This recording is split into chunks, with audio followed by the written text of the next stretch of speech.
ہماری آزادی کے بعد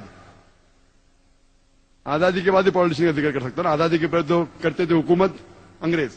آزادی کے بعد سب سے بڑا دنگا فساد جو ہندوستان میں ہوا وہ تھا بابری مسجد کا.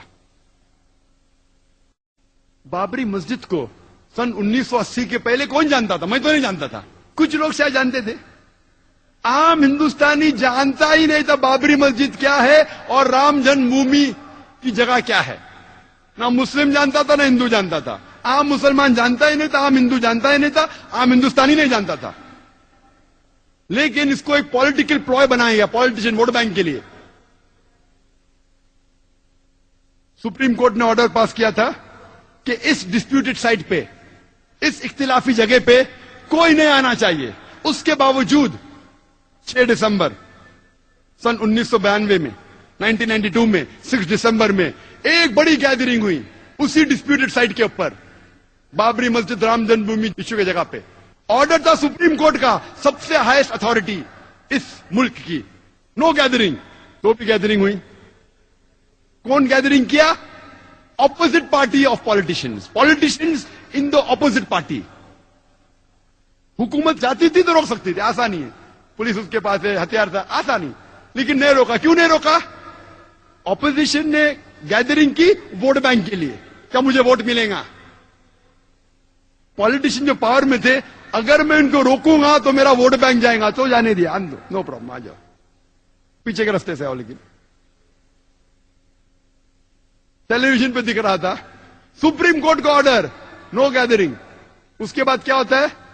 ہزاروں کی تعداد میں, 10,000 سے زیادہ, ہزاروں, tens of thousands of people, lakhs of people, لاکھوں لوگ اکٹھا ہوئے سب جگہ سے, ترشول لے کے بابری مسجد کو شہید کرتے. کوئی بھی عقل مند انسان کیا ترشول اور تلوار سے بابری مسجد نیچے آ سکتی ہے؟ سینکڑوں سال سے اتنی مضبوط عمارت آ سکتی ہے؟ بولتے اسپونٹینیس ریئیکشن تھا, پلاننگ نہیں تھی. ٹیلی ویژن پہ لائیو دکھ رہا ہے, لائیو دکھا رہے, لائیو ٹیلی کاسٹ, لائیو میچ ہوتا ہے نا ویسا لائیو دکھا رہے تھے. کتنے چینل دکھ رہا تھا. اپوزیشن کے پالیٹیشین بیٹھے ادھر, حکومت بیٹھے ہو پولیس کے سامنے, اور بابری مسجد نیچے آتی. کیسا؟ By dynamite. دکھ رہا ہے. اور بولتے کہ اسپونٹینیس ریئیکشن تھا. کیا اسپونٹینیس؟ پلاننگ تھی. بم کے ذریعے بابری مسجد کو شہید کیا جاتا ہے. مجھے لگتا ہے کہ جارج بش نے یہ بابری مسجد ڈیمولیشن کو دیکھ کے اس کو آئیڈیا آیا ہوگا کہ 9/11 نیو یارک ٹن ٹاور کو بم سے گراؤ.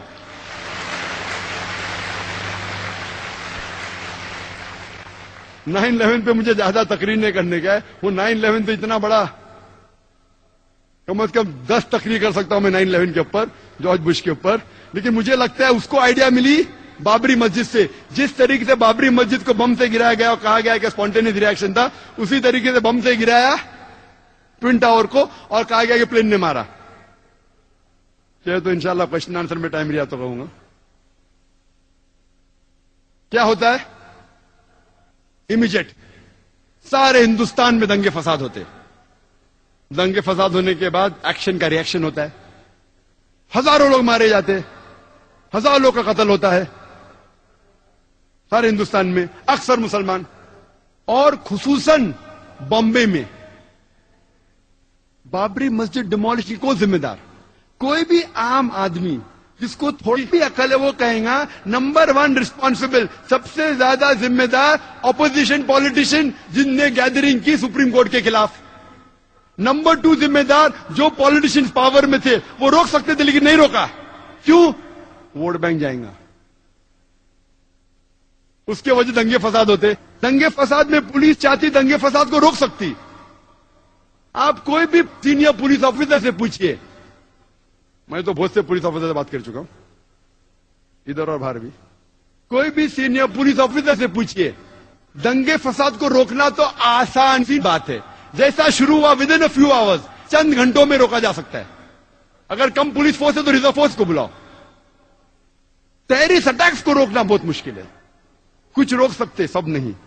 سب روکنا ناممکن ہے 100%. کچھ کو روک سکتے.